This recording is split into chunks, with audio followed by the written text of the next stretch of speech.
Ladies and gentlemen, welcome back to another edition of 9 Weeks, your unofficial NESCAC Football Podcast, alongside the NESCAC man, Dave Bagatelle. I'm Chris Grace, and we are already, it seems shocking enough to look at the calendar and see it says November. That means only one thing. It's rivalry week in the NESCAC. There's 1 week left with everything on the line. Dave and I will talk about that momentarily, but first things first, what an exciting week 8 we had. One-score games across the board with the exception of one game. Every single game came down to one possession. We've talked about the balance in this league, Dave. We've talked about how competitive everything was, and week 8 certainly didn't disappoint as we saw some fantastic finishes. We saw some teams come back from incredible deficits, and all we could hope for is it's all going to come down to the final week. Great stuff going on in the NESCAC last week. Yeah, considering, look, 2 weeks ago, we still had 6 teams who had a chance for at least a share of the NESCAC championship, and now we're down to 2. That doesn't mean there's still not a lot of important games to be played. There are, as you said, a bunch of rivalry games. We've got 2 teams playing for the CVB championship. We have teams that are trying to get over 500. We got teams that are trying to improve on their records last year. We got teams that are trying to see what they've got for 2026. And then, of course, we've got the game, not the Ivy League game, the NESCAC game. We've got the NESCAC championship game for the second year, this time in the home-and-home series on Andrews Field. We've got Wesleyan University hosting Trinity College for the NESCAC championship. Battle of the Birds, which I'm sure we will definitely talk about at some point in this podcast. Something tells me Yeah, maybe just a little bit. Yeah. Something tells me that we'll get into that. But it's interesting, Dave, before we get too far away from this thing, we talked about last week that if a couple of results went one way or another, we could go into the final week of the season with 4, maybe even 5 teams having a chance to win the NESCAC. And on Saturday, there was a window there where we were a player or 2 away from there being legitimately 4 teams having a chance to play for a NESCAC championship this week. And we'll jump right into it as we look into last week's games. Before we do that, though, let me just say that we do have some great guests coming up on this show. We're going to talk to Trinity head coach Jeff Devanney, who's always gracious with his time as he previews the Trinity and Wesleyan game, which will determine the NESCAC for the second straight year. And we've got the NESCAC's leading rusher, sophomore standout Connor McClellan from Middlebury, who had another great game. And that's a segue to go right into what we're going to start off with, which is the only NESCAC game, to my knowledge, that has a form of a trophy, which is the old rocking chair classic. And Middlebury this is as one-sided of a rivalry as you will see, but it was very dicey for the Panthers as Hamilton held a lead late in the fourth quarter, and it was Connor McClellan who had a 50-plus yard rush to win that game for Middlebury. But it was anything but straightforward for the Panthers as they come across the line with a big victory, and they will play next week with a chance to finish above 500. Yeah, I mean, it's Middlebury's won, I don't know how many in a row, 30, 25, 35, some crazy number in a row. But, you know, what's interesting here is Hamilton, first of all, it's a tough place to playing in Clinton, New York. And it was a cold, blustery day in upstate New York, and it's a tough, as I said, tough place to play. I'm sure it was gloomy up there. And Hamilton was actually leading this game in the fourth quarter. They came in with 1 win. We've said it time and time again. Hamilton, with the quarterback, Luke Curzum, who's a very good player, who's going to be an all NESCAC player. There's no doubt in my mind he'll be a first team or a second team all NESCAC guy. That always gives Hamilton a chance because they do have a quality signal caller. They've got some great receivers, but Middlebury was extremely resilient. Tony Wang kicked a 44-yard field goal, which, you know, for those of you that are not regular NESCAC fans, this isn't the NFL where you're going to see 65, 70-yard field goals. You start getting north of 40 yards, it gets very dicey. Tony Wang kicks a 44-yard field goal to pull them within 4 points. And then Connor McClellan rips off with about halfway through the fourth quarter, rips off 57-yard run to put Middlebury up for good. I'm sure Coach Mandigo was a little nervous there. Important game for Middlebury. Middlebury is still trying to get over 500 for the year. They have that long winning streak. And of course, they're playing for the old rocking chair, which is the trophy. And it's become a big rivalry game between Middlebury and Hamilton every year. Yeah, so just to clean up some of the details here, this was the 67th all-time matchup between the two teams, and Middlebury has maintained the rocking chair since 1996. So there's a chance for Hamilton to win it for the first time in nearly 3 decades, and they were oh so close. And another just gut-wrenching defeat for the Continentals. But listen, the Panthers, who have been on the wrong side of a lot of close games this year, they come up with a big win, and we'll preview this on the other side, but they're going to take on a tough team who will have a lot to play for as well. And one of those teams is going to have a very disappointing season to be below 500, and one of them will have a lot of momentum going into 2026. But again, a great game, and credit to Hamilton, who gave Middlebury everything they could handle. But at the end of the day, Connor McClellan over 200 yards rushing, leading the NESCAC in both rushing yards and touchdowns, averaging over 100 yards a game, and has a real opportunity with a big game to do something that you very rarely see in the NESCAC, which is go over the 1,000-yard mark for the season. So that'll be something to keep an eye on next week. As we keep this thing going, I think the next game that we should probably touch on is Bowdoin winning their opener in their first leg of the CBB, as their defense controlled the day and they got the better of Bates 17-9. I think a result that maybe not a lot of people expected, but this is a Bowdoin team that's a much better outfit than they were earlier on this season. We saw it a couple weeks ago in Middletown. And another impressive win for Coach Hammer as they continue to build some momentum with the youngest roster in the NESCAC. A big win in Maine as the Polar Bears get their second victory of the year. Yeah, Bowdoin's another tough place for road teams to win. Of course, this is a big rivalry game. It's a CBB game. Bates and Bowdoin are playing for that. Not to take anything away from Bowdoin, they played very, very well, and they had some really great individual performances, which I'll get to in a second. Bates has just been riddled with injuries. They lost their starting quarterback earlier in the year. They played without Ryan Linsky 2 weeks ago, Saturday. He clearly wasn't himself. He did play, but he was definitely hobbled there. Of course, he was last year's rushing leader in the NESCAC. But they faced a Bowdoin team that they're playing a first-year quarterback. He's starting to get more experience every day. They play that all-gas, no-break defense, and they have a player in the defensive line. We've talked about some of the great players they've had over the last couple of years, Coy Price, Drew Ortiz, and now you have number 11 there, Angus Leary, who ended up being the NESCAC Defensive Player in the Week. 7 tackles, 3 of them for loss, 2.5 sacks, a forced fumble. He blocked a pass. He was doing it all for Bowdoin. He's had a great year, by the way. He's another guy that's definitely on his way to being a first-team All-NESCAC guy. And Angus is going to be in the chatter for NESCAC Defensive Player in the Year. He had a heck of a game. They had a bunch of sacks in the day. I think they had 5 sacks on the day. They play that high pressure. It works. It works a lot. It doesn't work. You rip off long runs. You pick up the blitz. You get long passes. But when it works, it can be effective, and you can give the other team fits, which they clearly did to Bates on Saturday. Yeah, to your point, 5 sacks for the Bowdoin defense, and Soren Hummel, their freshman quarterback, continuing the trend in the NESCAC. Underclassmen, first-year starter quarterbacks that are really improving as the year goes on. 13 for 21, 2 touchdown passes. Obviously, it was a slow start for Bowdoin this year, but they have the potential to what looked like it was going to be a lost year for the Polar Bears. You look up now and they've got a CBB game in the final week of the year. They could win 3 of their last 4 games and potentially sweep the main teams. A lot to play for Coach Hammer and his boys. And you've got to be impressed with the way they've turned things around. A really impressive performance by the Polar Bears. And we'll talk about it more again on the other side when we preview next week's games. But I'm so impressed with the way that they have really changed the script of their football season here in 2025.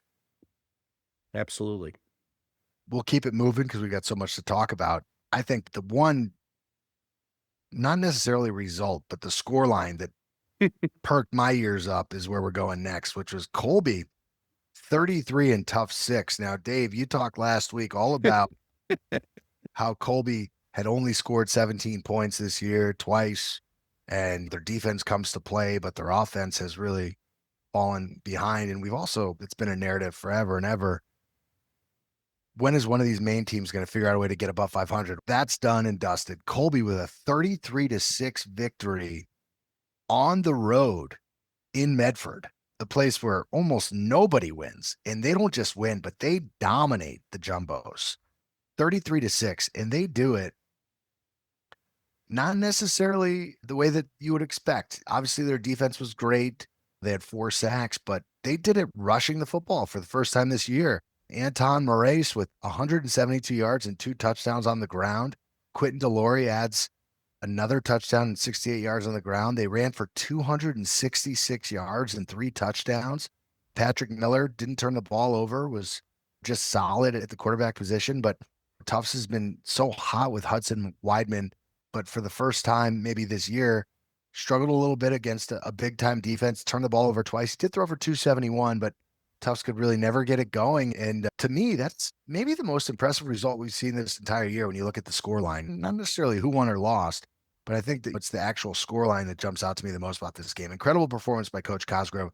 Congratulations to the Mules, as they will at worst finish 5-4. And they, talking about Bowdoin having a lot to play for, Colby could win the CB and finish 6-3. That would be a really big time season for the Mules. Yeah, you touched on a couple really interesting things there. First of all, I'm not surprised. I wasn't so surprised with the result, although I did certainly pick Tufts to win. They had been on a roll, and as you said, Hudson Weidman had been playing really well, and he hadn't really been turning the ball over too much, and Colby wasn't really scoring. Their defense has been very good all year, certainly in the top 3 or 4 defenses in the NESCAC. So I'm not totally surprised that they held Tufts to 6 points. The 33-point mark for Colby just completely blew me away. I saw this halftime score. I think it was 19-0 at the half. Colby was up. I had to do a double take. I had to refresh my screen. I said to myself, this has got to be some kind of a mistake. And a couple things the Colby offense did that they haven't really shown all year. First of all, they, as you said, they did not turn the ball over. And they've unfortunately all year had a lot of, especially earlier in the year, a lot of inopportune turnovers at crucial times. The second thing they were able to do was control the clock. The Colby defense, despite being on the field so much, has played really well. But frankly, when you're on the field so much, anybody out there who's played, you're gassed. We'll talk about the Williams Wesleyan game later, where that definitely came into play. But for a change, Colby was able to run the ball. They were able to control the clock a little bit, keep the defense off the field, get some breaks for them. It might not have shown in time of possession, but the actual breaks. And as you said, Anton Maurice, who is from, believe it or not, Martha's Vineyard. Not many, you don't see many guys coming out of the Vineyard to play. Their big rival is Nantucket, of course. But he had an unbelievable day. Not only did he have 2 touchdowns on the ground, as you said, Chris, he had a receiving touchdown as well. So the guy had over 200 yards in total offense. By the way, we had some really impressive individual performances. We talked about McClellan, who had over 200 yards rushing. He won the gold helmet for New England earlier in the year, having less yards. He had a great performance. Maurice had a great performance. You have multiple guys in the NESCAC this week that not only could have been Offensive Player of the Week, but could have won the gold helmet. And of course, we'll get to the Wesleyan Williams game. They were overshadowed by Wesleyan signal caller Matt Fitzsimons. But just the conclusion for me on this game, hats off to Colby and Coach Cosgrove. I know we spoke to him at the beginning of the year. He really wanted to take a step forward. Getting to that 500 mark for the first time in 20 years was super important. They now have a shot to be 6-3, which, be in second or third place in the NESCAC. And I know the ultimate goal is to win a championship, but for Colby just to get over that 500 mark and to have a winning season. Obviously, they got a big game coming up against Bowdoin for the CBB. They'll be hosting that. It'll actually be the last game of the year in the NESCAC, 5 o'clock start up in Waterville. It makes that game mean something, and hats off to the Colby Mules on getting it done on Saturday. Yeah, and I also want to give a quick shout out. Sean Trinder, who had a game high 86 yards receiving for Colby, also threw the touchdown pass to Murray. Not only 86 yards receiving, but also obviously on a trick play with the big touchdown pass, and a complete game for Colby without turning the ball over, which is what we talked about early in the year. Their ails on offense were that they couldn't get out of their own way and let their defense kind of rule the roost. And they've figured that out as the season's gone on. The switch to Miller, they've taken better control of the football. And I think we thought going into this game, Dave, I know that this had all the potential to be a very competitive game, but Tufts had an upward trajectory, and Colby's obviously arrow was pointing up after their win against Amherst. But I don't think any of us result, but full credit to the Mules as they have an opportunity for a big time finish to their season. And it'll, again, we talk about this league. What's so cool is there's so many narratives going into the final week, and that's another one, right? You got the CBB now that not only it matters no matter what, right? It's a little three. It matters no matter what, but it has a little bit more juice when you have the way that it breaks down. It's Bowdoin and Colby that are playing the final week, and both teams are coming in pretty hot and should be a fantastic game. So that'll be something to look forward to, and we'll talk about that more on the other side. There were two games going into the week that had championship implications. I think it probably makes the most sense to start with the game that took place in Hartford, which was Trinity and Amherst. And this was a game that was dominated by the defenses. Trinity ends up scoring in the fourth quarter to win 14-7. Amherst touchdown came on an interception return. Just two really solid defensive units in a rivalry game, and fall weather football took over in Hartford. And not an easy win for Trinity, but a win is a win, and they control their destiny, obviously. But another very tough defeat for Amherst and Coach Mills, as they've now dropped 3 in a row, but not for lack of trying, as they were in this game late in the fourth quarter. Yeah, this was a defensive battle. We've talked about Amherst defense. Amherst defense is very good. They're right up there, one of the top units in the league. They actually held Trinity to a respectable amount of yards. They did a good job limiting on the first downs. And this game was tied 7-7 coming into the fourth quarter. It's always tough to win in the coop, and Amherst came within a hair of getting it done. I'm sure Coach Devanney, who we're going to talk to later, was holding his breath a little bit. And with this win, Trinity clinches at least a tie for the NESCAC championship. We don't like the tiebreaker system, the NESCAC for football. It is what it is. Obviously, going to play Wesleyan. It'll be head to head, and they could both end up with 7-2. And we know who some of us may recognize as the champion of the league. But in any event, it was Trinity got it done at the end of the day. And by the way, hats off to the Trinity defense. They really played great. They limited Amherst to 7 first downs. Amherst had 33 yards rushing in the day and 17 attempts. And we even did a great job of limiting Marek Hill, who's a very talented young quarterback. And so the Amherst offense struggled a little bit in this one against a very good Trinity defense. Really a battle of two very good defenses in this game. And hats off to Trinity again. They did just enough to get by. They're won close games. They won some not so close games. And I'm sure Coach Devanney, looking back, is happy to get the win, but I'm sure he's also happy to see a gritty win. It shows that they can win those close games. You look at this game, Trinity, it was nip and tuck throughout. Trinity scored late in the first half to take a 7-0 lead. It stayed that way. Tyleek Sims with a 53-yard interception return. We saw Amherst had an interception return against Wesleyan late in the first half of that game. And then it stayed that way. But championship teams, they rise up in important moments. Trinity with a 17-play, 65-yard drive took 9 minutes and 21 seconds. And it culminated with a Tate Hoffmeister 5-yard touchdown run. The reason I bring that up was, interestingly enough, looking at the box score, It was Tate Hoffmeister, not Tyler DiNapoli, who carried the load for them offensively. 21 carries for Hoffmeister, 83 yards and a touchdown. Again, Nolan O'Brien, who we all know about, I'm sure Coach Mills was trying to take him away. He had 8 catches, but just for 53 yards. The explosive plays weren't really there for Trinity, as we've seen so many times. When they needed it, they got the big drive. And unfortunately for Amherst, which has been the narrative of their season, when they need the big play on offense in those close games, it just hasn't been there. And Trinity, the only one-loss team in the NESCAC, they're riding a 7-game winning streak, and they completely control their own destiny going into the final game of the season. Yeah, Tassoni went down to injury. He was splitting the load with Tyler DiNapoli. They go to the sophomore, Hoffmeister, and he's picked up right where Tassoni left off. So they've got the dual head monster at running back, and Hoffmeister seems definitely up for the task. Not the biggest guy in the world, but he's very, very shifty, and he's got a lot of speed, and he's going to be a force for Wesleyan to be reckoned with this Saturday. Yeah, I have lots of thoughts on that game, and we'll touch on them on the other side, but it'll be interesting because it seems like Trinity has really leaned on the run, and this is a Wesleyan defense that by a wide margin leads the NESCAC in being the stingiest against the run. So that'll be something to touch on the other side.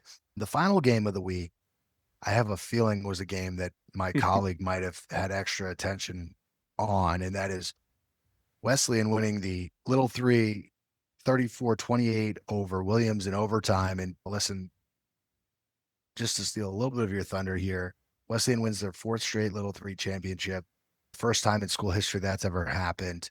They continue this historic run under Coach DeCenzo in dominating Amherst and Williams. But this was anything but a domination. This was a classic rivalry game. It looked like from afar, I wasn't there, you were, this was a game that Williams, just like the Toronto Blue Jays in the World Series, they were one play away from winning a lot of times. And every time Wesleyan was faced with a do or die play, they made the play with their backs against the wall. And Williams held a 14-7 point lead the entire game, but Wesleyan just never let it get past that. And full credit to Matt Fitzsimons and Blake Newcomb. They made big plays when they needed to. But boy, incredible football game and just an incredible advertisement for the NESCAC and for college football. Yeah, thank you. Yeah, I was there. It was definitely not the warmest day on record.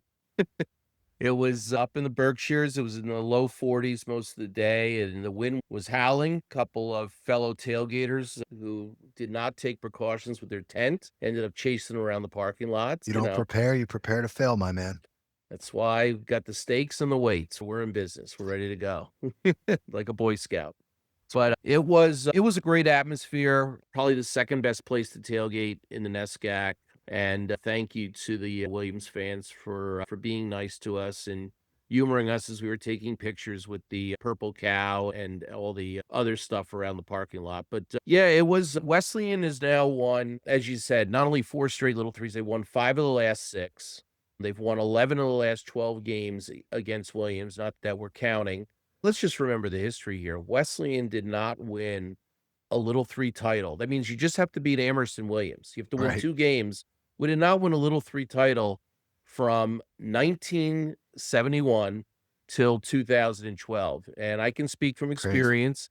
Crazy. I was a part of 4 of those teams, and we beat Williams 3 times when I was in school. We couldn't beat any of those games. I think we lost by 3 points in 2 of those games against Amherst.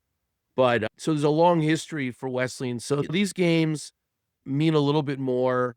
I don't say they mean more to us than they do to Williams. They're important to Williams. They're important to Amherst.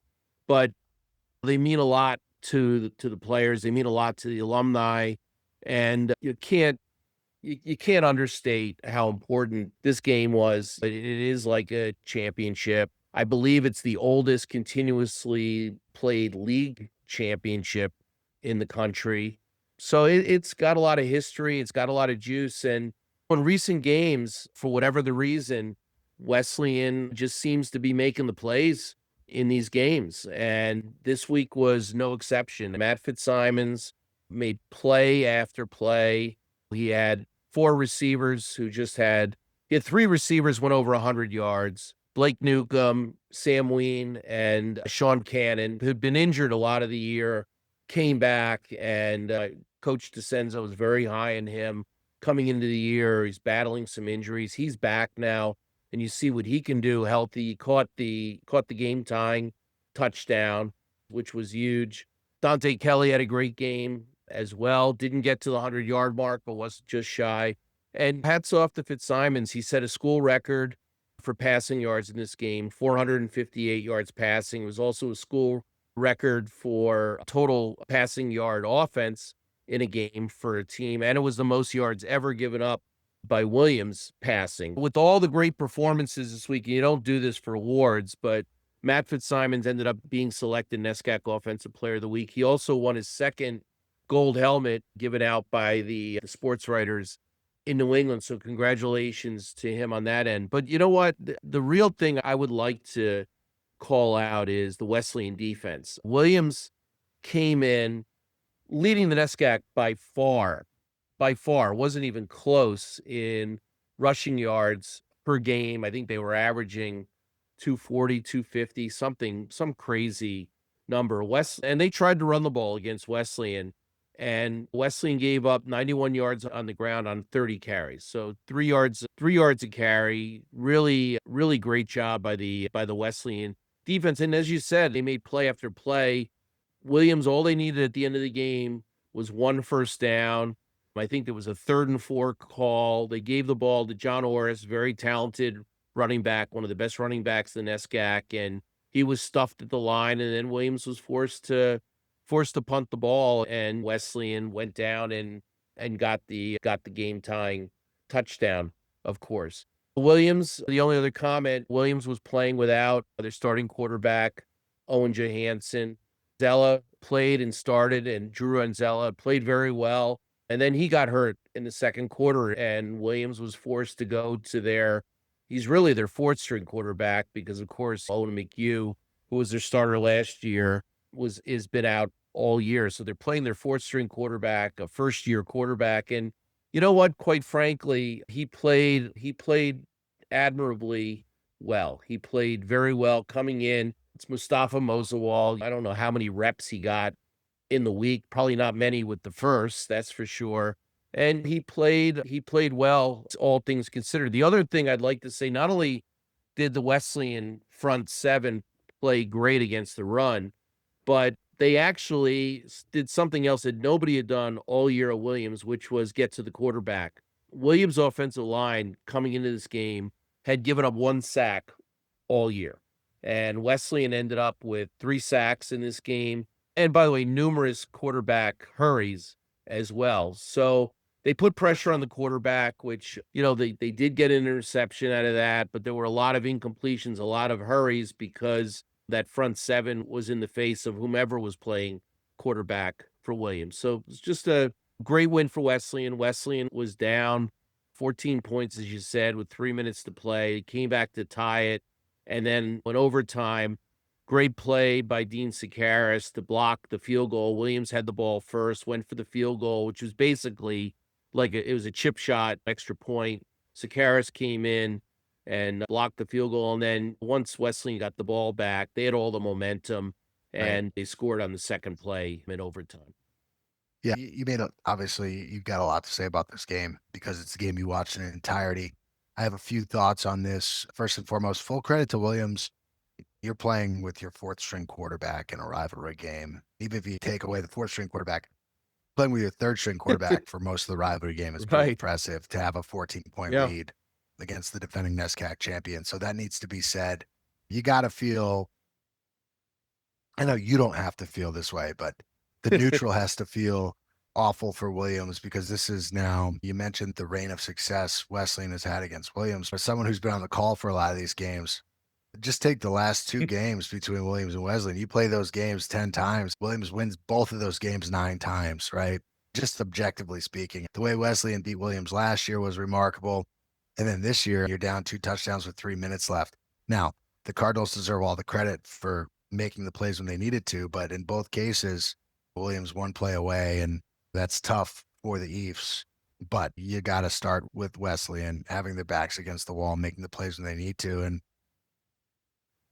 look, Matt Fitzsimons, we've been so impressed with him the entire year, but what I saw just watching this game from a cabin in Vermont on my computer was a little different version of Matt Fitzsimons. He really took chances throwing the ball down the field. Now, that a lot of that was the deficit in the time and score situation, but he showcased that he's not really just a game manager. He's got a big time arm, and his potential is limitless. And I also need to give a lot of credit to Blake Newcomb, who made a couple big plays down the field. And listen, these little three games, it becomes cliche. I talk about it when I'm broadcasting them. You really just want to ignore, if you wanted to, you can just tune in with 3 minutes left and ignore everything that's happened over the previous 57 minutes, and you're going to have a heck of a 3 minutes, right? That's just the way it goes. And this was no different.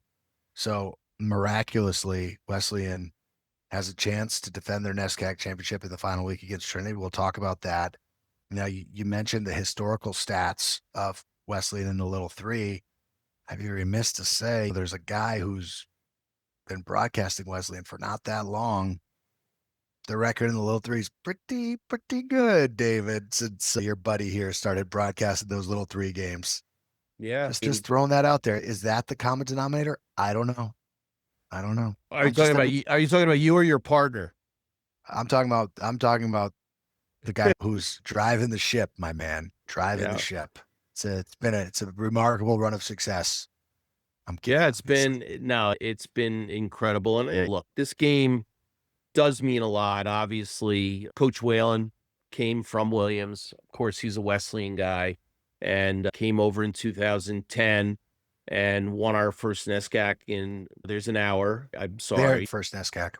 Their first NESCAC in 2013. And that was just, remember that day like it was yesterday. And then Coach Whalen retires from coaching. Of course, he's doing a great job as athletic director at Wesleyan now. And succeeding him was Williams alum, Dan DeCenzo. And he's only lost once to Williams in his entire career. He's had an incredible track record in these Little Threes. I know this game, he'll never admit it. I know this game means a lot to him. And he loves going up there to Williamstown, getting back there. Obviously sees a lot of his former teammates, players and whatnot. And it's good to have success. And I feel great for him, feel great for the other coaches, feel great for the student athletes. It's fantastic thing for the Wesleyan football program to win the Little Three and to have that success. And I'm sure that selfishly, fans of all teams wearing purple would have liked those two results to go a different way. But for our little NESCAC podcast that we have here, whether it's official or unofficial, this is 2 years in a row now where we can get to that ninth week and everything is still to play for, right? Because all you want in any sport is you want the last game to matter. And obviously, Amherst plays Williams, it matters. Bates plays Bowdoin, or Colby plays Bowdoin, it matters. Trinity plays Wesleyan, it matters.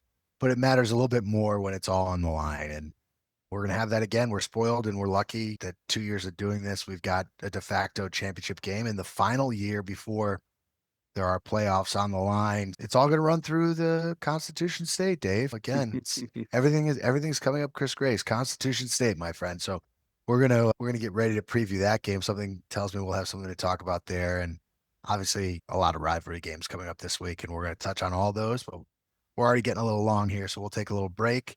We come back, we will jump into some of our interviews, and then Dave and I will preview the ninth week of the NESCAC. Back with more of 9 weeks, your unofficial NESCAC football podcast, right after this. Welcome back to 9 weeks, your unofficial NESCAC football podcast. Alongside the NESCAC man, Dave Bagatelle, I'm Chris Grace.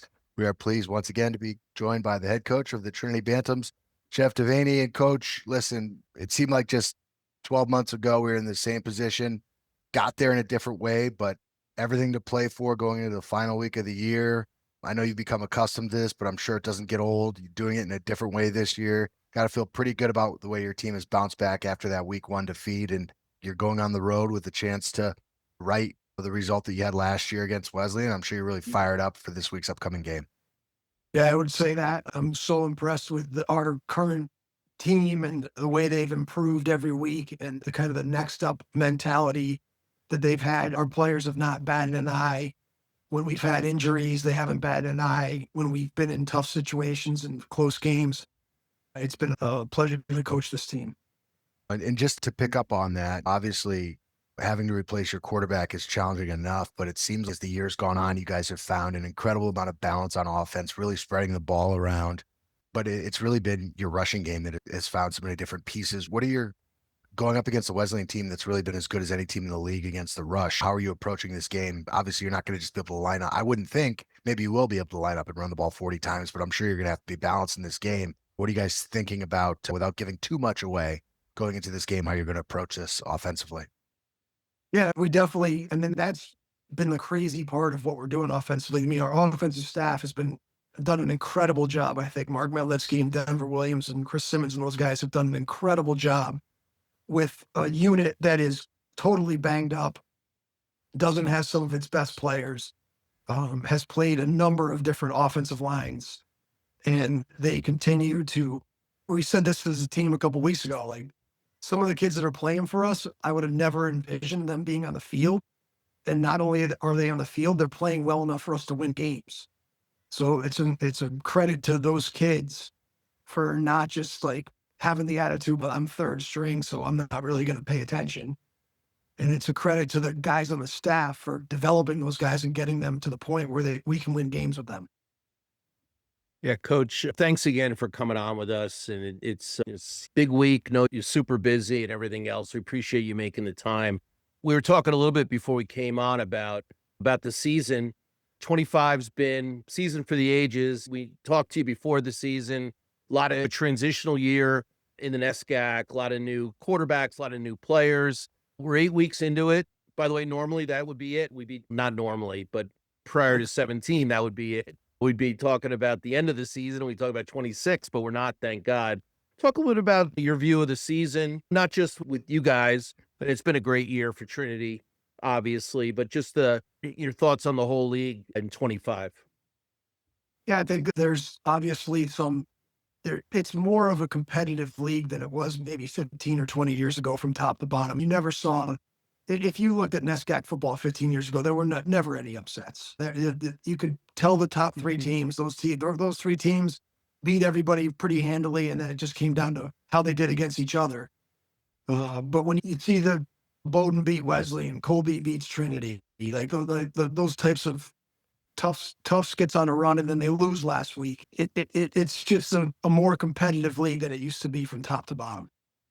And talk about, if you can, the fact that you guys have been on this run, but how game ready you are in terms of having real pressure fourth quarter situations. Obviously, against Williams, against Middlebury, against Amherst, it's one thing to blow everybody out, but it's another thing to figure out ways to win games. And you did it in different ways. But even last week, you guys were in the fourth quarter of a game. You look up at 7-7.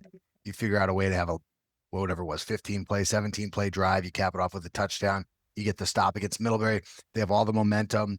You stop them on the 2-point conversion, then you stop them on the other side of midfield. It's got to make you feel pretty good that your team is figuring out ways to win these close games. You're going to go into the biggest game of the year with that kind of experience. Yeah, it says a lot about the guys on this team, because there are so many players playing for us that were third string in the preseason. There are so many players playing for us right now that aren't even playing the position they were playing in the preseason. And they just compete. These kids have such grit and resilience. And to your point, like I remember in the Middlebury game, we're kicking a field goal to basically go up 11, the game's over, and we get the field goal blocked and they return it for a touchdown.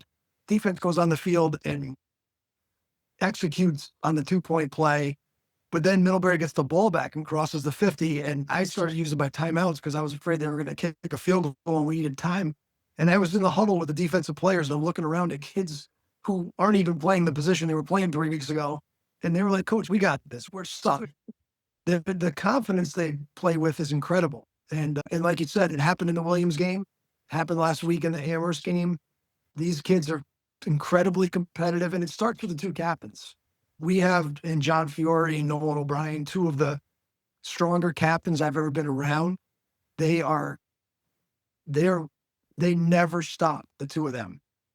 They are the same every day, and they talk, they act, they just are going 110 miles an hour every day. It doesn't matter if they're in the weight room, on the practice field, in the stretch lines. The two of them just kind of set the tone. Last year, obviously, game was up there. This year, you got to go on the road. We've had a lot of success at Wesleyan, obviously, over the years. Wesleyan, supposed to be a rebuilding year for them, whatever that means in this league. Who even knows? But talk a little bit about what it's going to be like playing down there. Your team hasn't played, obviously, on grass all year.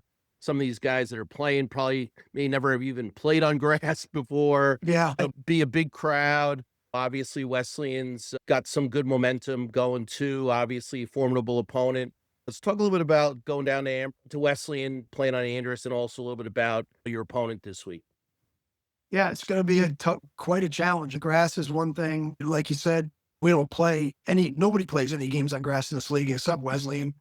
And I would argue that it's one thing if you're playing, I don't know if you've ever seen a soccer field at Trinity. It's a grass field, but it is an unbelievable grass field. I would not call Andress Field an unbelievable surface. So it's not just that you're playing on a grass field, you're playing on a quad that they put a fence around. So it's not the greatest surface. But it's never looked better than it does right now. There's been very good weather this year, Coach. If it gives good. Positive feeling. I'm glad to hear that. But it does make a difference, though. The footing is different. The transitions are different. The way your legs feel after playing 20 plays, it's just different. And we'll practice on a grass field this week to give us that feel. But it is definitely a different thing. At the end of the day, though, whether you're playing in the parking lot or playing on that grass field, you have to play against this opponent who is very talented on offense, who has a quarterback, who is just a really good player. That kid knows where to throw the ball and throws the ball with great accuracy. He's got two dynamic receivers, which really in this league, nobody else in this league has two dynamic receivers. If there are teams that have one really good receiver, but there's nobody else in this league that has two.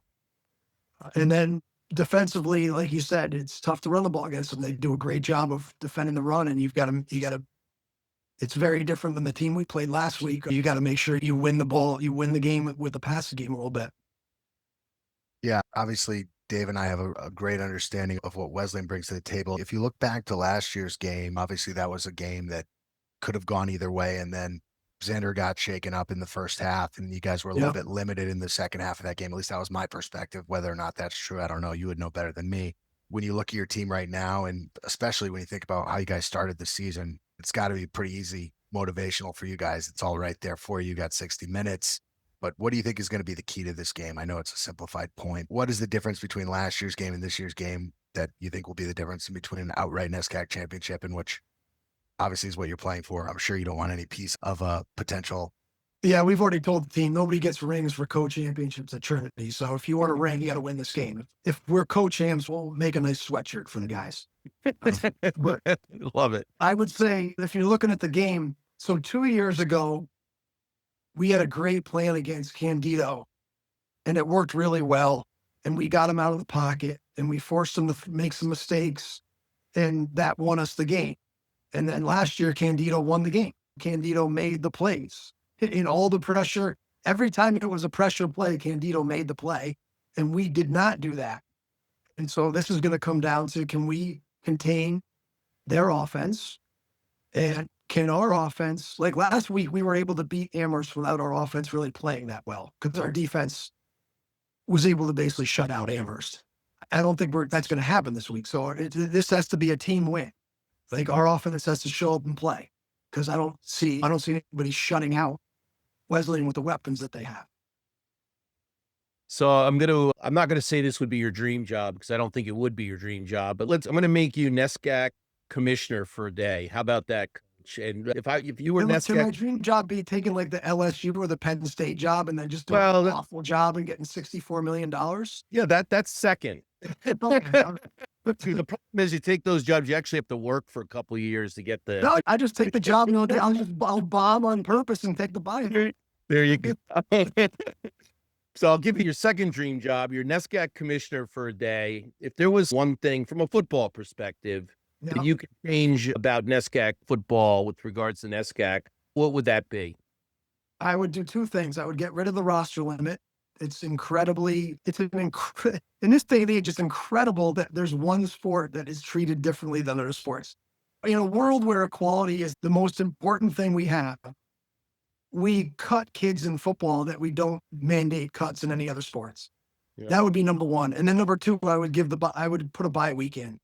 These players, Ohio State doesn't play 9 straight weeks. Penn State doesn't play 9 straight weeks. Why are we making these NESCAC football players play 9 straight weeks? Play 4 games, have a bye week, let them take exams, let them rest their bodies, and then play the next 5 games. Those would be my 2 things that I would want. Like it.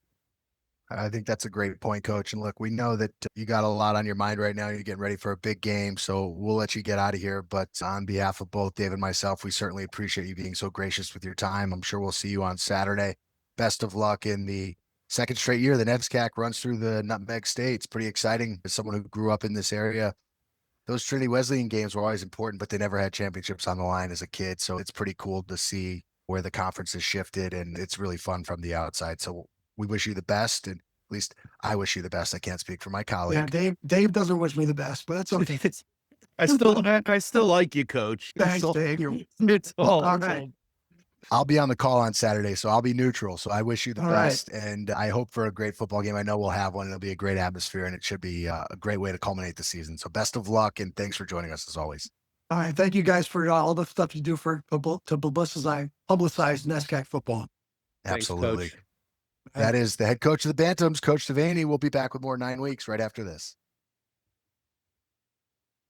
Welcome back to 9 weeks, your unofficial NESCAC Football Podcast, alongside Dave Bagatelle. Chris Grace back with you. We welcome in the NESCAC's leading rusher representing the Middlebury Panthers, coming off of a big come-from-behind performance, over $2 on the ground, 2 tutties, and he also not only leading the NESCAC in yards per game and touchdowns, having a great senior season, a native of Columbus, Ohio, playing his football in Middlebury, Vermont, Connor McClellan. Welcome to our podcast. Great to have a Panther on the podcast. Great come from behind win. First and foremost, tell me about what last week was like. Obviously, it's an under the radar rivalry game, and you got the best shot from Hamilton, and you guys bounced back and came away with a big victory that can really not turn around so much, keep your season going with positive vibes.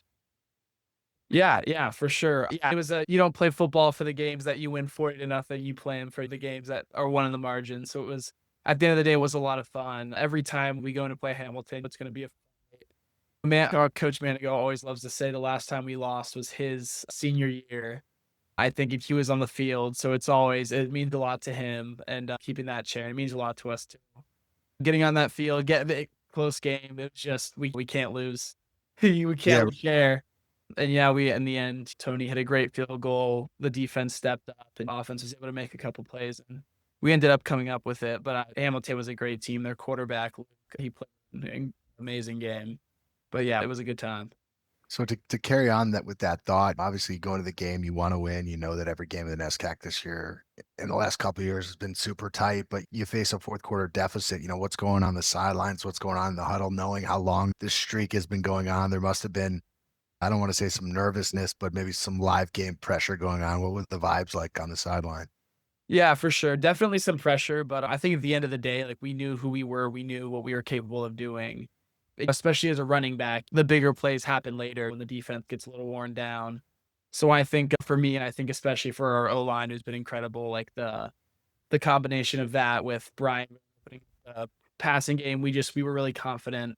And our defense, obviously, Middlebury always posts a great defense. So I think there really wasn't much panic.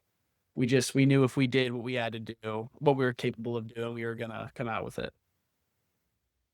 Saturday, as you mentioned, for those of you that are maybe not as knowledgeable about the NESCAC, Saturday's game, there's a lot of rivalry games in the NESCAC. You got the Little Three, you've got the CBB, of course, up in Maine, which used to be the Maine series. There's a lot of big rivalries. Back in the day, Middlebury used to play Norwich every year, which was a huge game in Vermont, basically the Vermont state championship, because UVM doesn't have football, of course. That was a big game. So now every year Middlebury plays Hamilton. They play for something called the Old Rocking Chair, which is another rivalry game. Is that really a thing? You mentioned the chair, you get to keep the chair. I think Middlebury's won like 100 straight. No, it isn't 100, but it's 30. It's been a lot, right? You haven't lost in a long time. Is that a big thing for you guys? Is it a big rivalry game every year? Yeah, it's huge. As I said, Coach Manigo, last time we lost was his senior year. It means a lot to him. He's always super fired up, as one gets for any game in the NESCAC. But yeah, we haven't lost it in a while, but I think that chair does mean a lot. The names of the names of the people who started it are escaping me right now, but they're incredible, and they come to the game and we got to meet them. And it really does mean a lot. And at the end of the game, knowing we got to keep that chair and seeing them happy, that really means a lot to this program. Is there actually a chair that you actually get to Yes, take? physical. It was a physical rocking chair. Okay. Where do you keep it after you win it? I am not sure exactly where it sits. I know the week leading up to Hamilton, we put it in the locker room, but it's That's cool. it's an old wooden rocking chair, and it's got the plaque for whenever the chair became a thing for each year the game's been played. Got it. You guys put the years that you win it on it or anything? You put your names on it or something?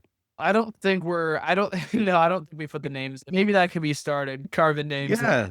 Like the Stanley Cup, engrave all the Yeah. names of the players. Yeah, no, right now it's just the plaque. I think it's the date of the game. That might be it in the winter, I think. That's cool. That's super cool. Something the NESCAC is missing is trophy games, man. That's something we've got in D1 football all over the place, man. We need an axe. We need an old bucket. We need a shillelagh, and they've got the rocking chair. That's awesome. I was going to Oh, say no, the go ahead. Wesleyan Trinity game, we'll get a giant like gold-plated turducken that we'll give to the winner. How's that sound? There you go. Perfect. So, Connor, obviously you've had a great career at Middlebury, and you guys have done some amazing things, being a part of a championship team, having winning records every year. This year, it's fine margins, right? Like you guys were right there against Trinity. You were right there against Williams, just couldn't quite get across the line. This week, you guys are taking on a Tufts team that has really had a resurgence, not counting this past week as they changed their quarterback play. It's a big game. Both teams coming in at 4-4 with a lot to play for. What are your expectations going into this game? And obviously, as a senior, knowing it's your final game, I'm sure you guys are all completely focused and ready to go on Saturday. Yeah, for sure. So actually, I'm a sophomore. Oh, excuse me. Excuse me. Apologies to me. And not being able to read as I looked at S.2 instead of S.R. So apologies. So you got plenty of games left. Not your last game. Take it as a compliment. Yeah, you play like a senior. We're gonna back up. Hold on. We're gonna back up.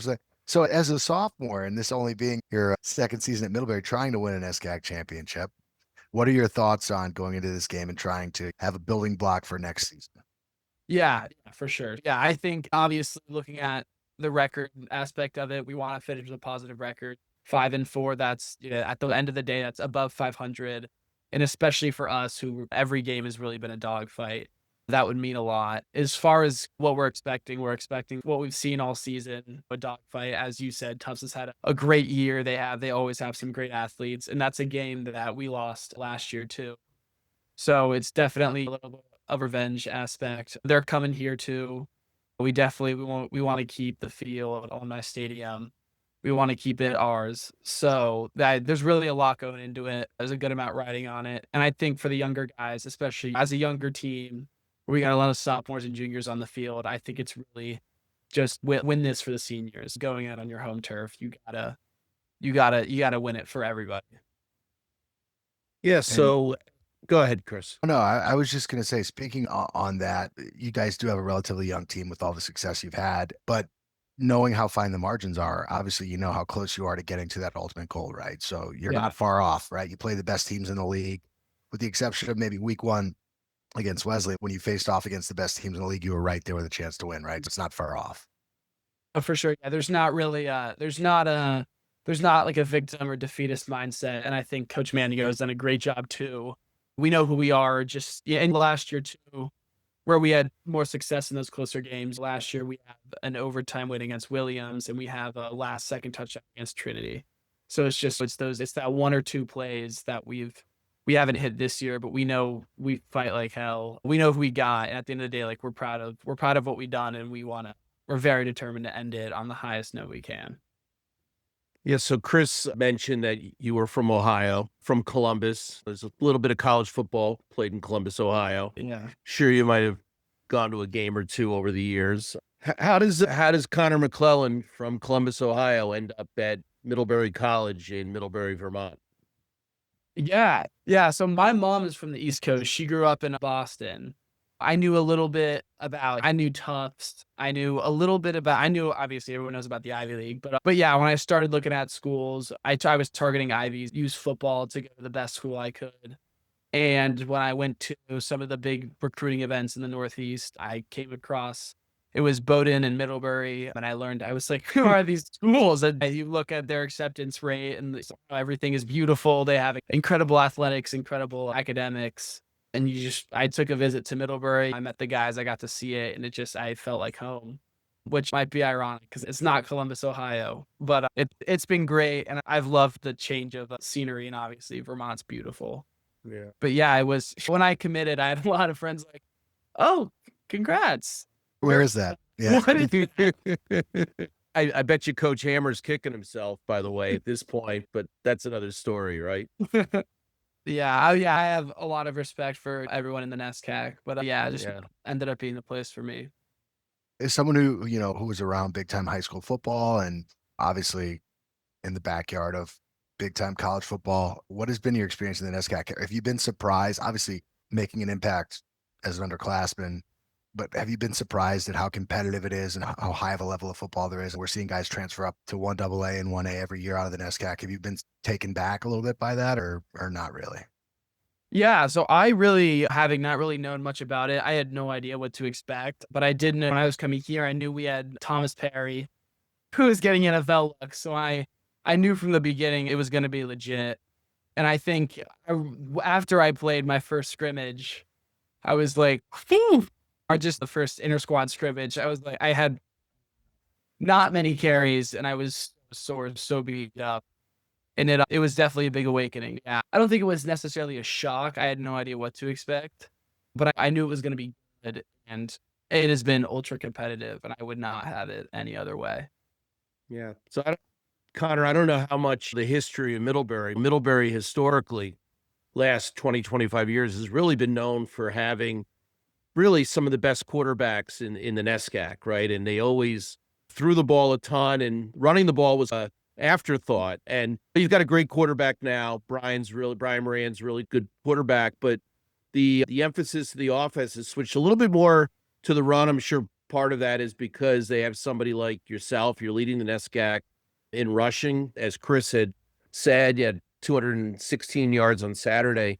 How much do you know about the history, and what do you think about, you were coming to Middlebury as a running back? Were you worried about getting touches? Like you said in your scrimmage, you didn't get that many touches. You're now sophomore. You're the primary ball carrier there. Your potential to get to 1,000 yards, which on 9 games is really unprecedented, frankly. It's a really great number.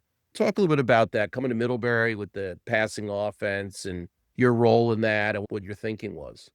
Yeah, for sure. So I knew about Alex Malgin, the running back here. He had a 900-yard freshman season. So I knew it was possible for a running back to get a good load at the very least. Yeah, as far as, I'm a big spread offense guy. So this is new for me too. Like in high school, we weren't loading 2 tight ends on the field. If we were running it, it was probably 10 personnel. But yeah, I love a balanced offense. And I think a big contributor to our run game success this season, honestly, is our former identity as a passing team. Teams, they're not very used to playing us when we're 11 and 12 personnel. A lot of the game pounding the rock. And I think obviously having Brian returning as a vet quarterback who had a fantastic year last year and is having another great year this year, it really opens up the run game, and it's a lot for defenses to worry about. I think another development is the stepping up. I remember reading the NESCAC report preseason, and the biggest question was, are they going to be able to replace 4 guys on the line? And I think the guys, the 3 of them in my class, John Forrest and Frank, and then we got 2 great senior guys, George and Will Zambito, and then also Dev King. But they've been incredible. Again, you were talking about the last one on Hamilton, untouched.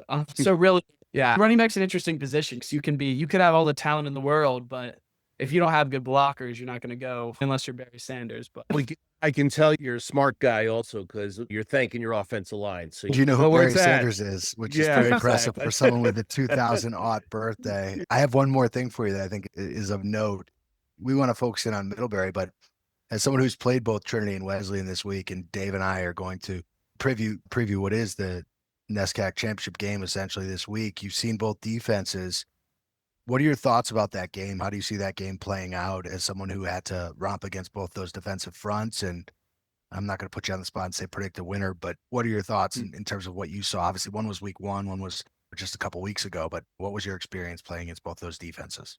Yeah, for sure. Both those teams had fantastic defenses. All of my ailments now are from Trinity. I felt like I had 3 hits that game that were like, welcome to the NESCAC moments. They were flying around. They were great. They hit you like hell the first time, and they were great tacklers too. So that was a great challenge. Wesleyan, I didn't have quite as big of a load. I think we were more pass heavy that game, and the offense was just struggling a bit. So I really didn't see a ton of run action against them, but the plays I did get didn't really go anywhere. So they're both staunch defenses. Yeah, as far as watching the offenses, I know Wesleyan has a fantastic quarterback in Fitzsimmons. In Trinity's, I know I might be butchering that. Number 20, their running back, he was great, but he's hurt. But I know they've been rotating a couple guys that have been being successful. So I think just like all the games, I think it's going to be super close. I'm interested to see how it plays out. Yeah, so that's a very politically correct answer for me. But keep you out there. We just tossed it up to be a politically correct answer. Yeah, that's Chris, good. so. My job. Last question for me. Obviously, you've had a great first 2 years. You're not done yet with your second year, but you're still having a great year. You got 2 more years at Middlebury. What are you majoring in? What classes do you like? What are you thinking about doing post Middlebury? It will end at some point, believe it or not. Yeah. So I haven't declared my major yet. I'm thinking economics, maybe minor in political science, and like Wall Street, all that investment banking stuff is huge on campus. So I've gotten pretty into that, it's a pretty exciting new world. There's not a whole lot of that going on in Columbus, Ohio. It's a bigger city than people out here think. No, it is. It's not New York or Chicago. Yeah, so that's been fun to learn a lot about. And I guess I'm leaving the future open, but that's what I'm pursuing at the moment. Very Awesome. cool. Connor, look, we know you've got stuff going on, and we appreciate taking some time. It's always great to meet another NESCAC football player. And now that we know you're an underclassman, we'll look forward to talking to you at some point next year. Best of luck this weekend. And hopefully, listen, if things go your way, 1,000-yard season in the NESCAC, that's really, it's within your grasp, and we'll be watching from afar, and hopefully you can pull it off. Yeah. Thanks so much, guys. And it would be fantastic. But at the end of the day, I'd be remiss if I said it was me, because I feel like the luckiest running back in the NESCAC with the line I got. And I should have mentioned our tight end, Ollie and Jackson, Tom are all great. And then I'm not the only running back in the room too. Caleb and Cody are both supremely talented. Absolutely. And so it takes a village. I think that's what sums it up. Absolutely. Good luck this Saturday, Connor. We'll be watching. Thank you so much. Yeah, hoping to go out on a bang. That is the Middlebury Panthers sophomore running back, Connor McClellan. We'll be back with more 9 weeks. Your unofficial NESCAC Football Podcast as Dave and I preview the 9th and final week with everything on the line right after this. This episode of 9 Weeks NESCAC Football is sponsored by Sloan Walsh LLP. On the gridiron, victories come from preparation, smart play calling, and defense you can trust. For 91 years, Sloan Walsh has brought that same approach to the legal field, especially when the game is toughest in insurance disputes. They know how to protect the end zone, move the chains, and deliver results when it matters most. From complex litigation to safeguarding what matters to you, their team is built to go the distance. Sloan Walsh LLP. Trusted counsel, championship effort. Visit sloanwalsh.com to learn more. NESCAC fans, you can transform your game day experience with Game Day Sports, your ultimate partner in celebrating athletic excellence. They collaborate with teams and parent groups to create memorable keepsakes for every fan and player. From personalized parents' lanyards to giant heads to senior banners that we'll see this Saturday for your favorite player. Their custom print pieces capture the spirit and passion of your team. Their beautifully designed programs are packed full of essential information that every NESCAC fan eagerly anticipates, making them cherished keepsakes for supporters and players alike. With over 25 years of experience, trust Game Day Sports to bring your team's story to life in vibrant print, ensuring every NESCAC game day is one to remember. Welcome back to 9 Weeks, your unofficial NESCAC Football Podcast, alongside the NESCAC man, Dave Bagatelle. Chris Grace back with you. Dave, we started this endeavor 2 years ago. We were trying to think of a clever name, and you gave me the challenge. I came up with 9 weeks. It could have been 7 weeks, could have been 8 weeks, but in both cases, that 9th week has been critical, and we just got lucky because here we are in the 9th week. We've got rivalry games galore. We've got teams battling to be above 500. We've got rivalry championships on the line. We've got NESCAC championships on the line. And really every single game has a little bit of juice to it. Not to be a bummer, but probably the game with the least amount of juice is where we'll start, which is in Lewiston, where Bates will take on Hamilton. And this is a game with two teams that have struggled throughout the course of the year, but will look to get a victory to build with some underclassmen and with a lot of players that are going to come back in the upcoming seasons, as Bates will take on Hamilton. What are your thoughts on this one? I'll defer to you here.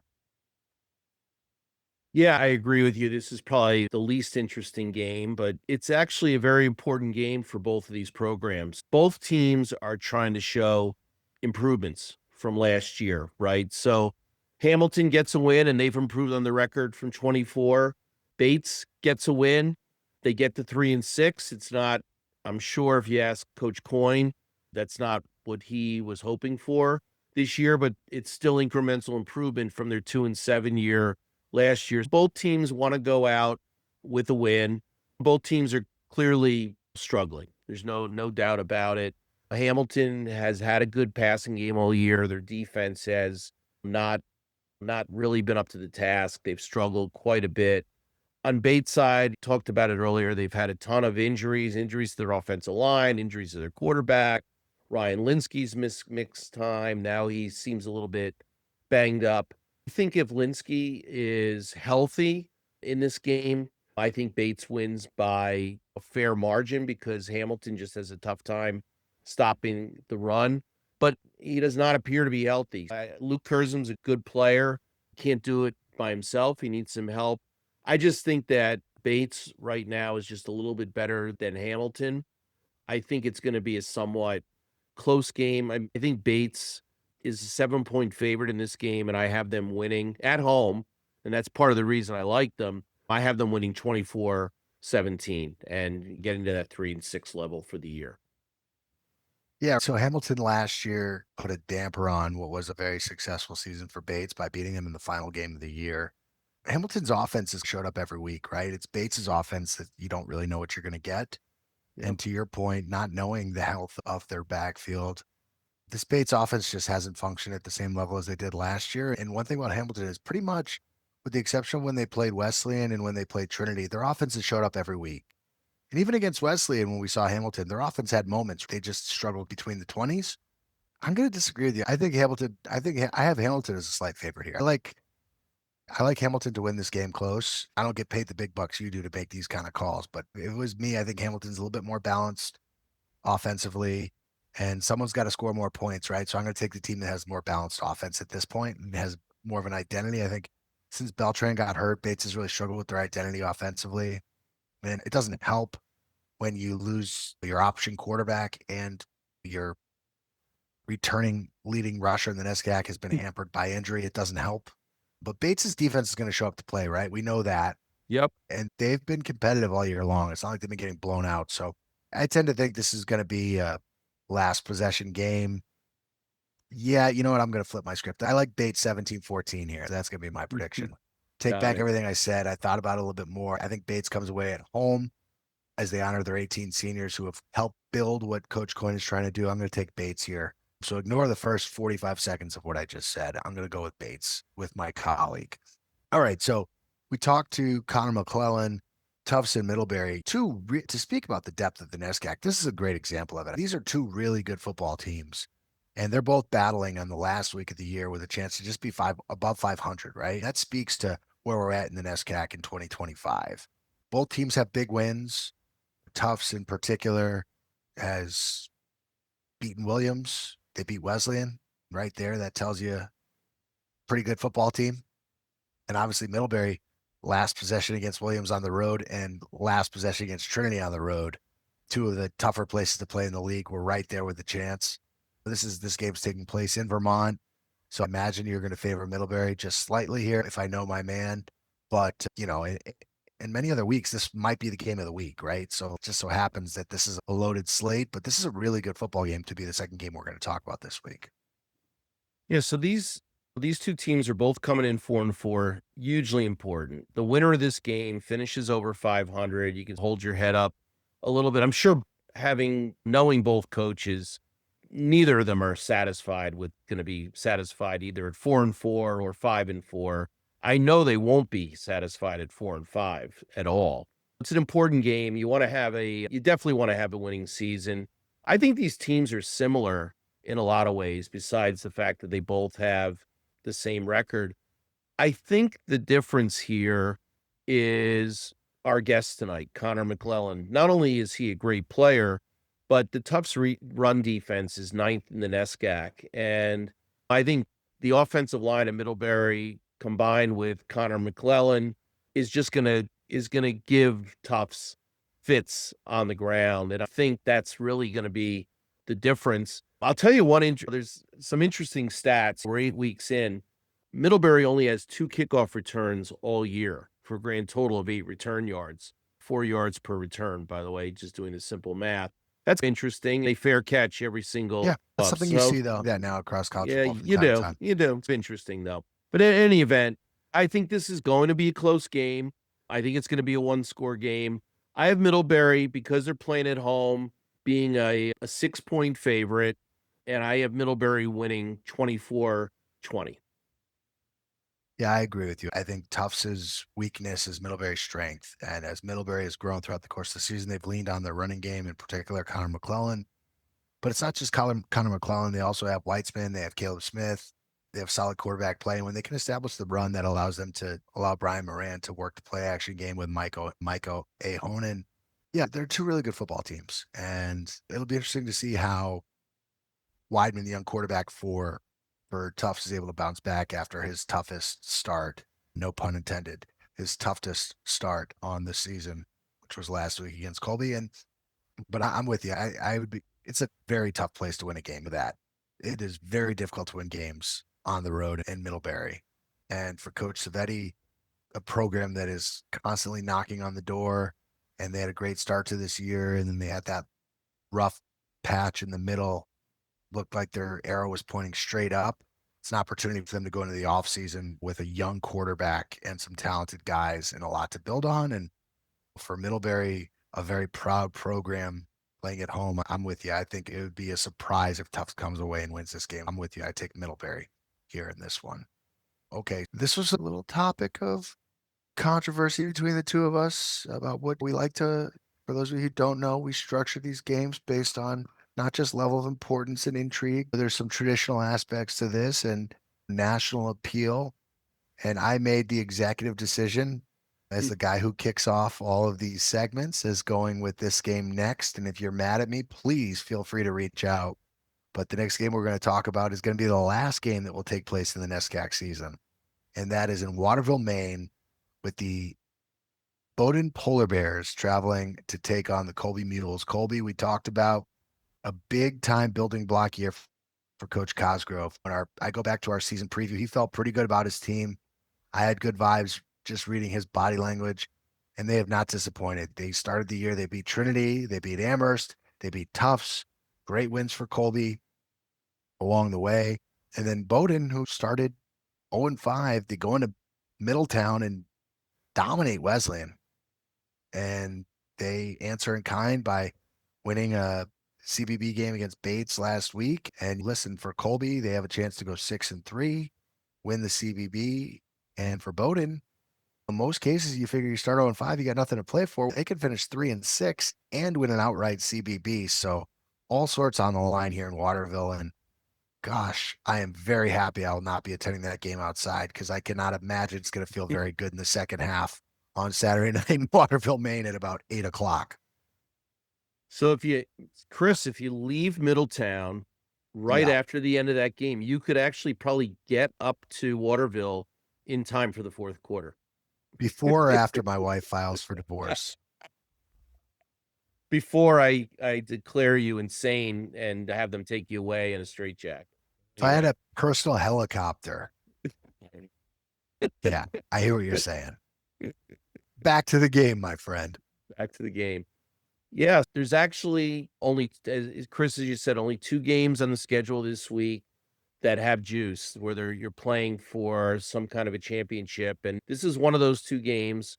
Colby comes in riding a 3-game winning streak, and they're poised to have their best record in 20 years. So congratulations to Colby. I think for Bowdoin to have a chance in this game, they're going to have to stop Colby from running the ball, and they're going to have to get some offense. They've been relying a lot on their defense.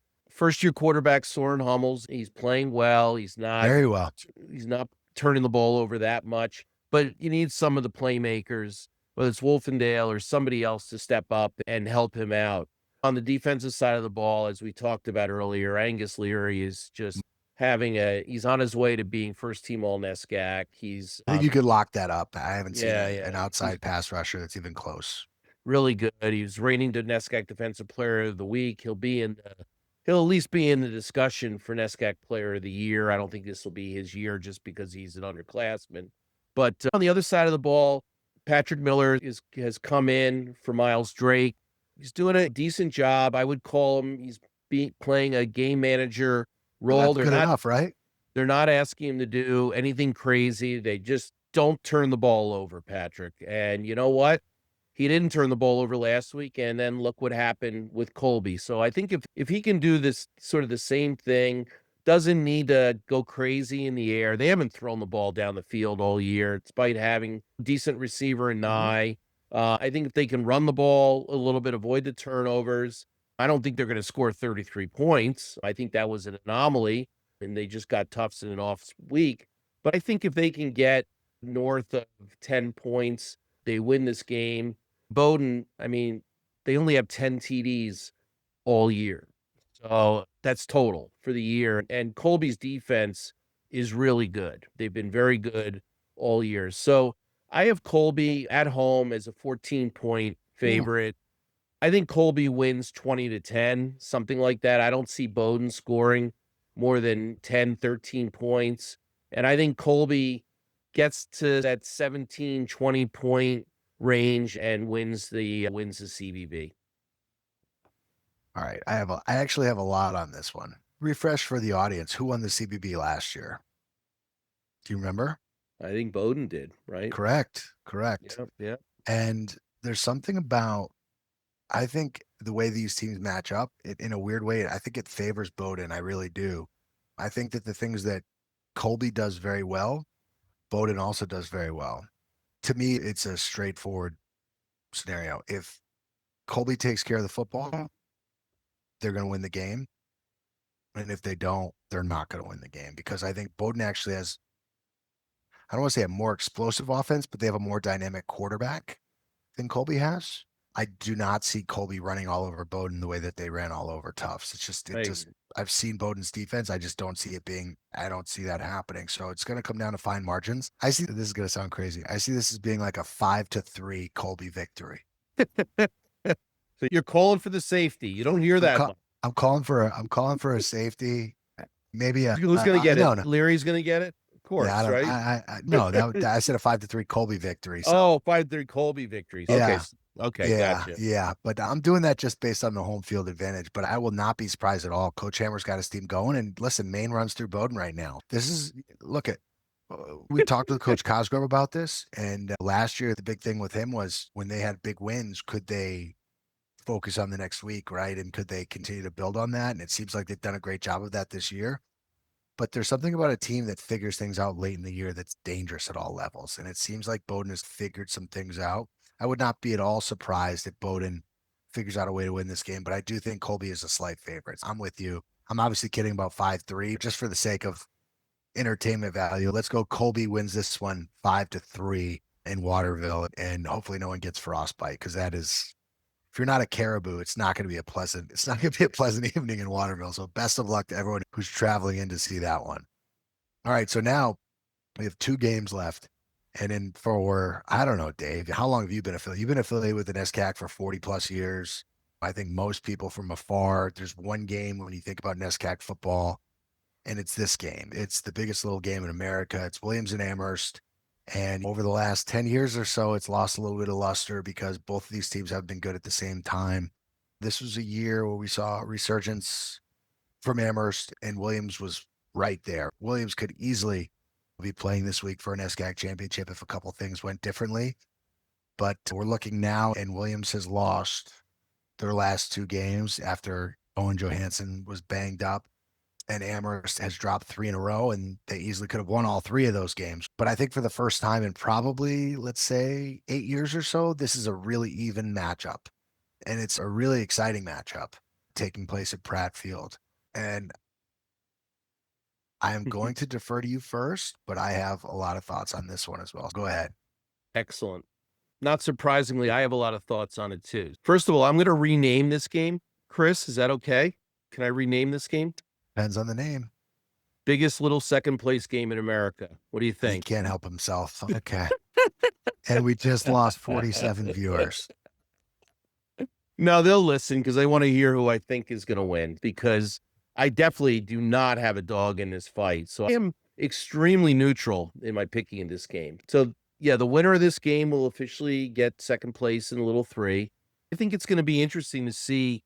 First off, there's a lot of storylines. It'll be interesting to see who is playing quarterback for Williams. What I'm hearing is it's going to be Mustafa playing, but he'll get all the reps in practice this week. And he looked, considering he's a first year, tough for a first year quarterback to play and jump into a rivalry game like this in front of a big crowd up at Amherst. But he didn't look rattled last week that much against Wesleyan. So I'm sure he'll play his heart out. The important game for both teams. Amherst wants to finish over 500. They're at 4-4. Williams, of course, wants to finish 6-3. They're playing for placement in the NESCAC. I think the difference here is it's strength against strength on both sides of the ball here.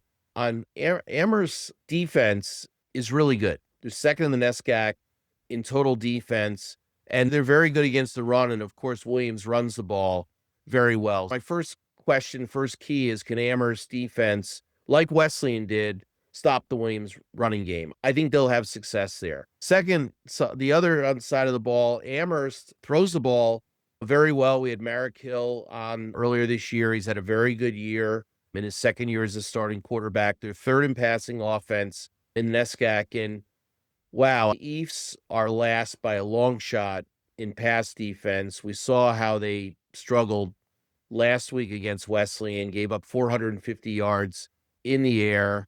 I think Amherst, who's had success passing, I think they're going to follow the Wesleyan game plan. I wouldn't be surprised to see Merrick Hill throw the ball 45, 50, 55 times in this game. And if he can avoid the interception and have a decent day, I'm not saying a Matt Fitzsimons level day, but if he can throw for 300 yards and avoid the interception, I think Amherst, who has that good defense, can win this game. I have Williams as a 3-point favorite on the road. By the way, they're playing in Amherst, but I just feel like it's going to be really tough for Williams to overcome that loss last week. It was a really staggering loss, giving up 14 points in the last 3 minutes and then losing in overtime the way they did.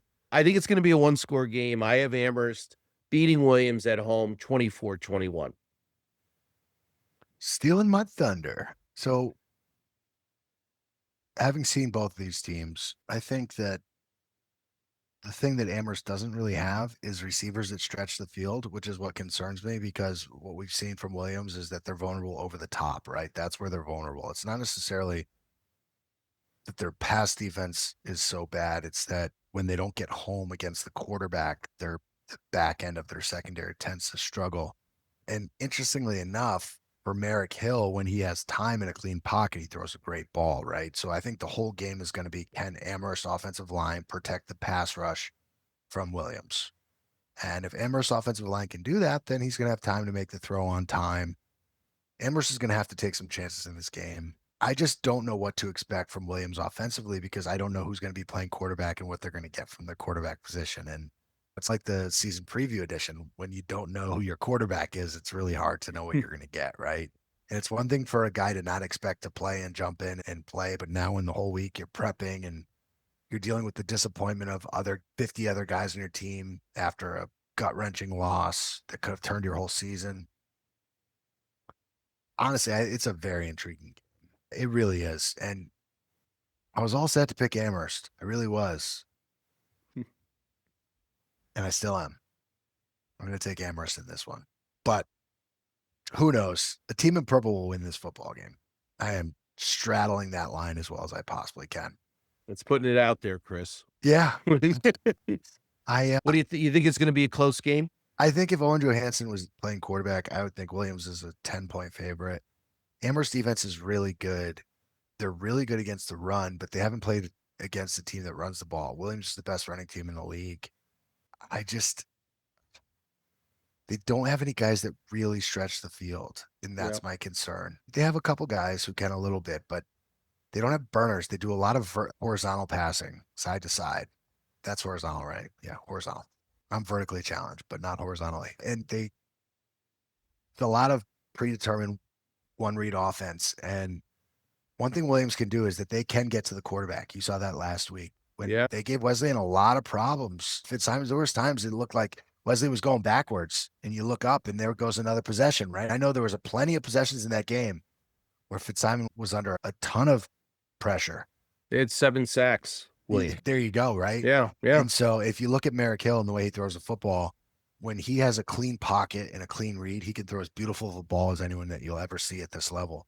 Yep. But I don't see a scenario where they're not getting the quarterback. So it's going to come down to what Williams does on the other side of the ball. And typically in these games, it's going to come down to special teams playing a clean game, but it's going to come down to the final possession. I don't think there's any doubt about it. And may the best team win. That's where we're at. All right, last game of the week. We're about 6 hours into this podcast, and we're gonna jump into this one, Dave. It is the biggest little rivalry in Connecticut, and it is, and honestly, that's probably a good name for it because throughout the state, this game has always had a little bit of attention, right, on a local level. As someone who grew up in Central Connecticut, it's not the kind of thing where the state stops when these two teams play, right? This is not Michigan and Ohio State. Maybe it should. Maybe, but even as a kid, when I didn't know what either one of these two schools were, it was known that this was happening on a Saturday, a little bit too early in November, right? Because you get used to when you watch Division I college football, we're a couple weeks ahead here in the NESCAC, right? We're not quite there yet, but this game always was 4-5 Trinity against 3-6 Wesleyan. It still felt important. And over the last 10 years or so, Trinity, more than 10 years, right? Let's say what's the last 15 years, Trinity has, without a shadow of a doubt, been the preeminent program in the NESCAC. And I'd say over the last 10 years, Wesleyan has been the second or third best program in the NESCAC. And the fact that they're located 20 minutes apart from each other, and that for the second year in a row, they're playing in a amazing scenario where the winner is the outright NESCAC champion. You couldn't script it any better. The only difference between this year and last year is that last year they both came in with 1 loss. So there will be a clean outright champion, and any NESCAC folks that are listening, whoever wins this game is the NESCAC champion.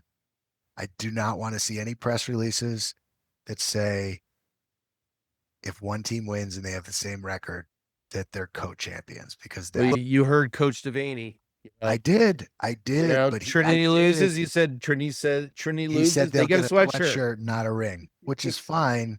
But he's also said they're going to get a sweatshirt. They don't. Right. They shouldn't get a sweatshirt. Maybe listen. There's a great scenario where they get a sweatshirt and a ring.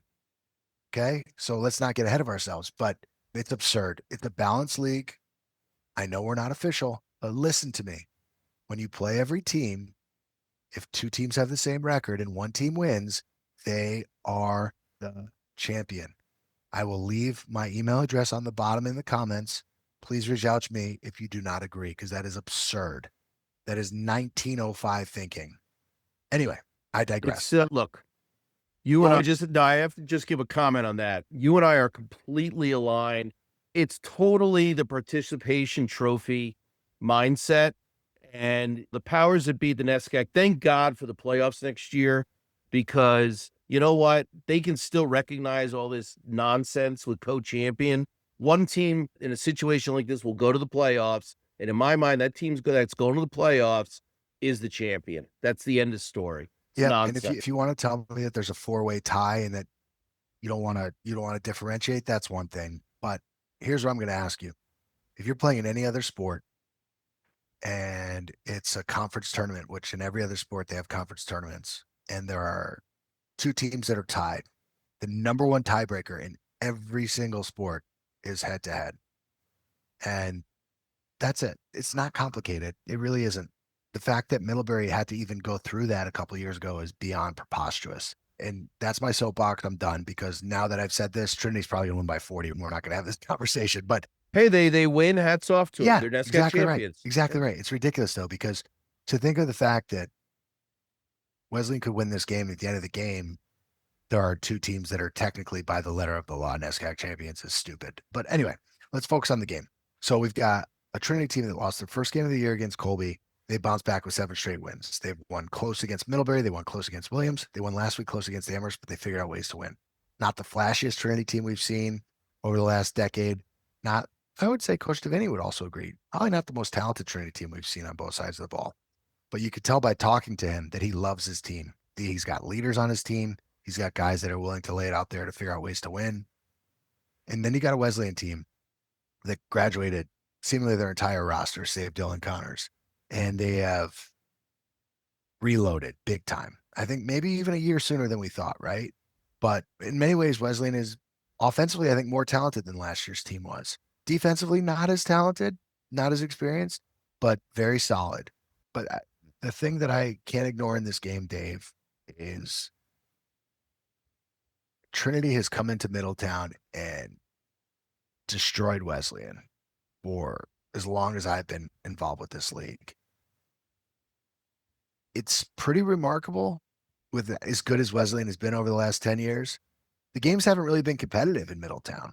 So this is an opportunity. Trinity has lost to Wesleyan twice in the last decade, and both games have been in Hartford. What does Wesleyan need to do in front of their crowd on the grass to avoid a repeat performance and against a team that is definitely going to be up in Trinity, and figure out a way to beat their rivals in front of their home crowd on the Lord's natural playing surface? Yeah, so I'm going to go counter to what most people would probably say in terms of, say, balanced offense, run the ball, control the clock. I'm going to throw all of that out the window, right? First, I do think that Wesleyan, I think they got to avoid the big plays. They got to stop Nolan O'Brien. You got to stop him on special teams. You can't let him rip off a punt return or something like that. You got to avoid the turnovers. I agree with all that. And those are just customary. We talk a lot about those things every week about how to win football games. I'm going to completely throw out the game plan. I'm going to look at what I did against Williams. I think the way to beat Trinity, and by the way, Trinity's pass defense is not Williams' pass defense. They're in the top.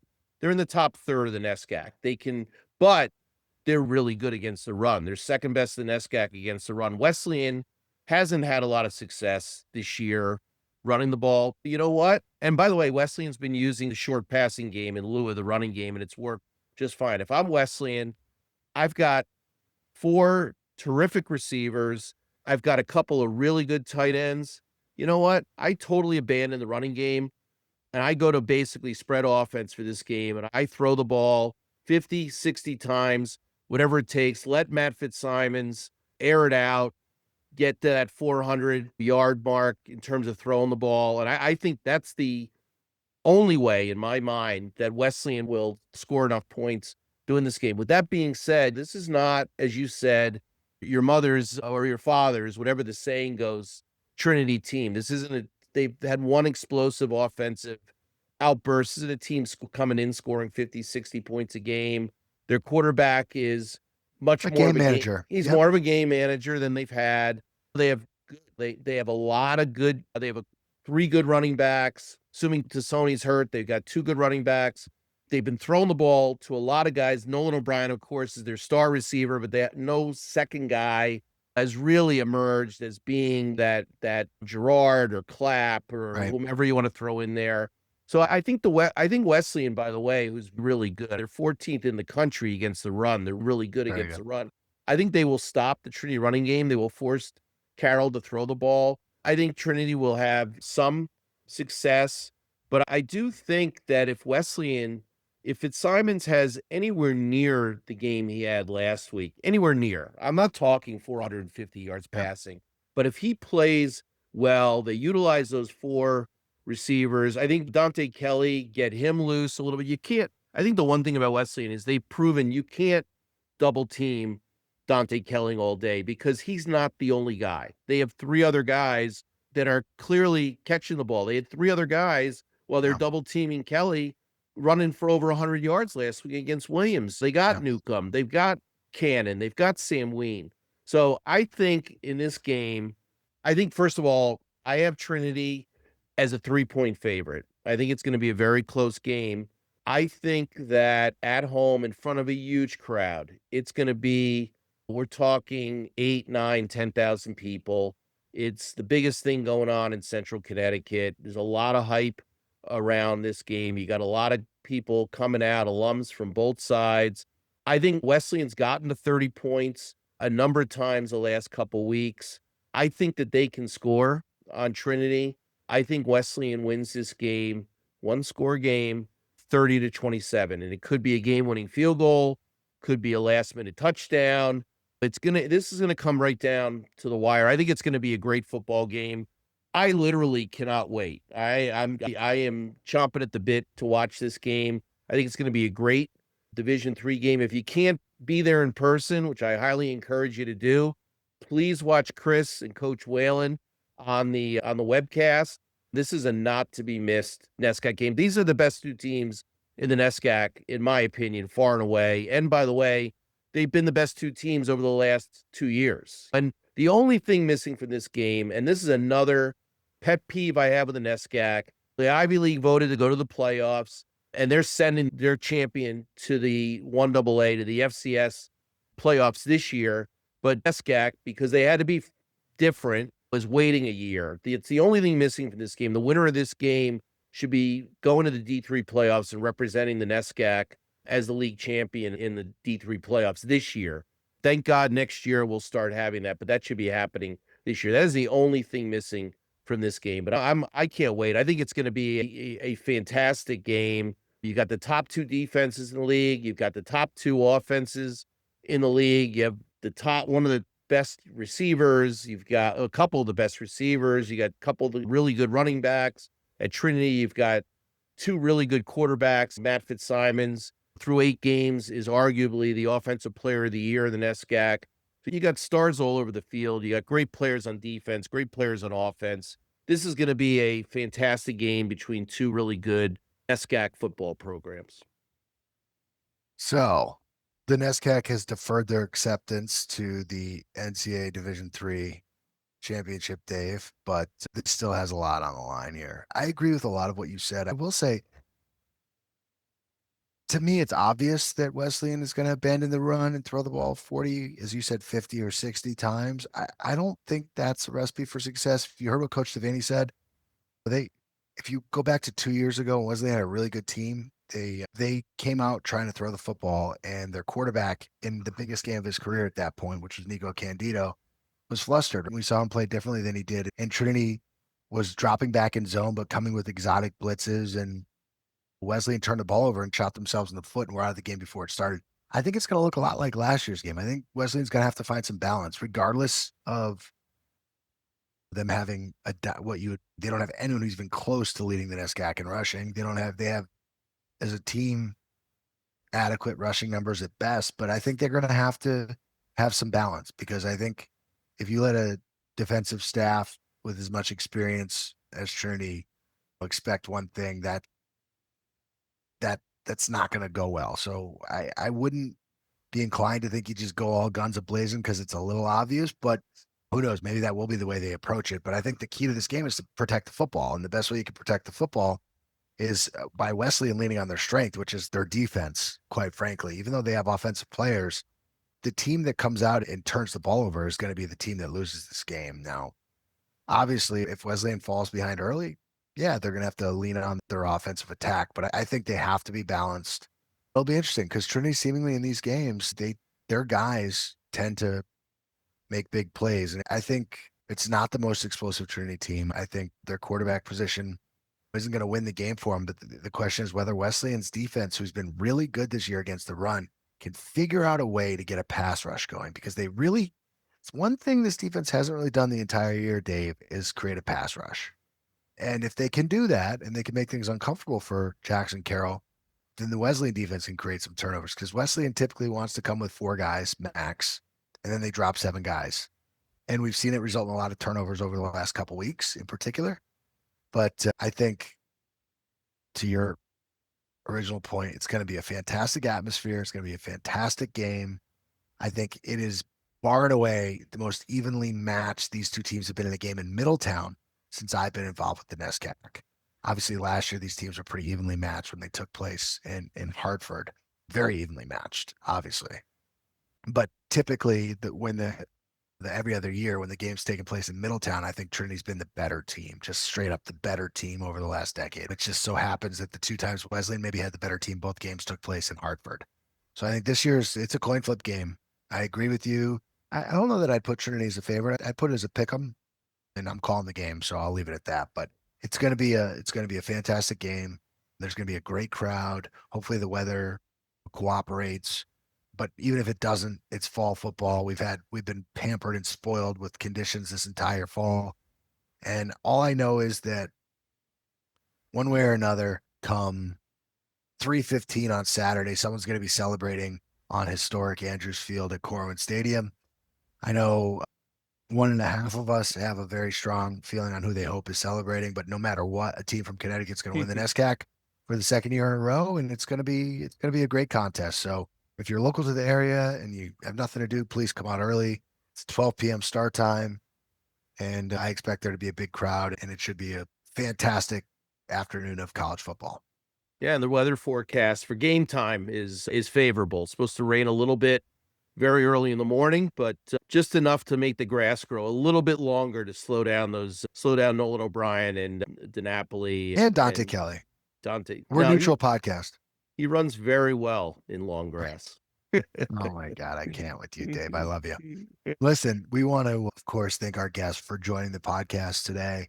Connor McClellan and, of course, Coach Devanney for being so generous with his time.